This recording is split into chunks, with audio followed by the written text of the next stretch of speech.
Matrix.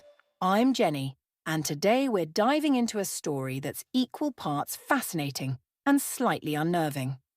We're talking about a robot controlled by, wait for it, a mushroom. You heard that right, folks.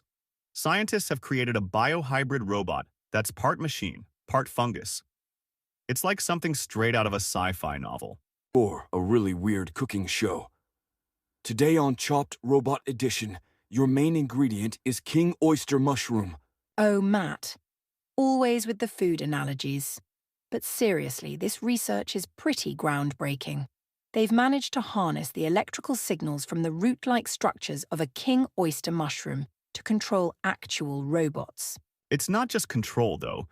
These mushroom-powered bots can actually sense and respond to their environment. They're particularly sensitive to light, which the researchers use to guide the robot's movements.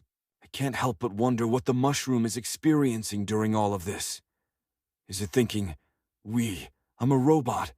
Or more like, help, I'm trapped in a machine and I can't get out? That's an interesting point, Matt. It does raise some ethical questions, doesn't it? But before we dive into that philosophical rabbit hole, let's break down what these researchers actually did. So, the team at Cornell University grew king oyster mushrooms in the lab and focused on cultivating the mycelium. That's the root-like network of threads that fungi use to sense their environment and transport nutrients. Right, and they found a way to connect these mycelium to electrodes, essentially creating a biological circuit. But here's where it gets really cool. They developed an interface that could read the tiny electrical signals from the mycelium and convert them into digital information to control the robot's movements. It's like they created a fungal brain for the robot. A fungi brain, if you will. Matt, I thought we agreed on no mushroom puns. Sorry, couldn't resist. But in all seriousness, this is pretty mind-blowing stuff. They basically created a living control system for a non-living machine. Exactly. And what's even more impressive is that they managed to create two different types of robots. A wheeled bot that could roll around, and a soft-bodied robot with 5 legs that could shuffle along. The fact that these robots could respond to light is particularly intriguing. The researchers found that by stimulating the robots with ultraviolet light, they could change their gait and trajectory. So, in essence, they created a robot that's afraid of getting a sunburn.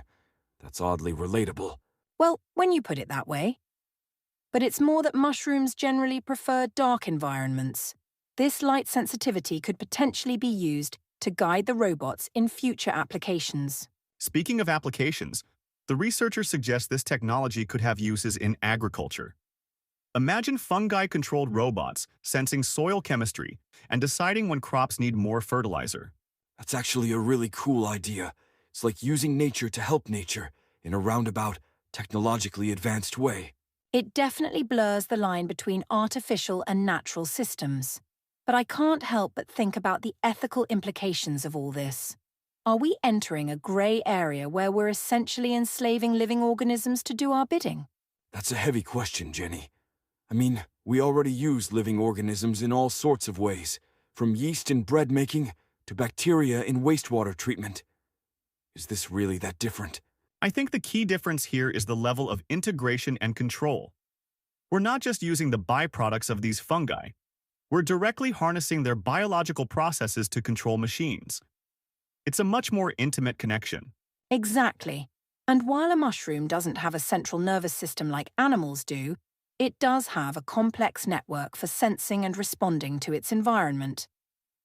Are we interfering with that in a way that could be considered unethical? It's a bit like the trolley problem in ethics, isn't it?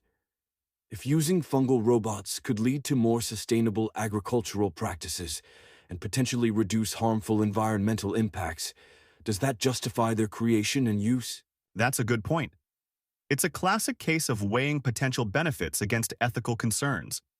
And it's not just about the fungi themselves. We also need to consider the broader ecological implications of introducing these biohybrid entities into natural environments. Absolutely. The article mentioned that if these robots are deployed in ecosystems like oceans, they could disrupt the existing food chains and habitats. We're essentially introducing a new species that doesn't naturally belong. Not to mention the potential for these things to evolve or mutate. I mean, We're talking about combining living organisms with technology. Who knows what could happen over time? That's venturing into the realm of science fiction, Matt. But you're not entirely wrong. Anytime we introduce new technologies into the environment, there's potential for unforeseen consequences. It reminds me of the debates around genetically modified organisms.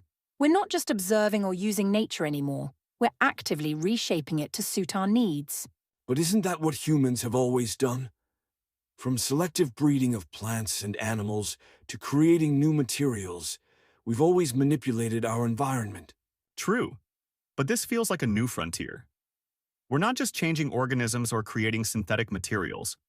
We're creating hybrid entities that blur the line between living and non-living. It's fascinating and terrifying at the same time. On one hand, this technology could lead to incredible advancements in fields like environmental monitoring, medicine, or space exploration. On the other hand, we're venturing into unknown territory with potential risks we can't fully anticipate. So what you're saying is, where scientists were so preoccupied with whether they could, they didn't stop to think if they should. Did you just quote Jurassic Park? Maybe, but you have to admit, it fits. It does, doesn't it? I guess the key is to proceed with caution and keep having these ethical discussions as the technology develops. Agreed.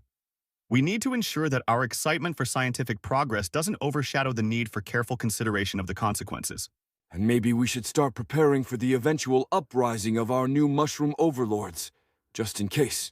On that slightly terrifying note, I think it's time to wrap up this episode of Glitch in the Matrix.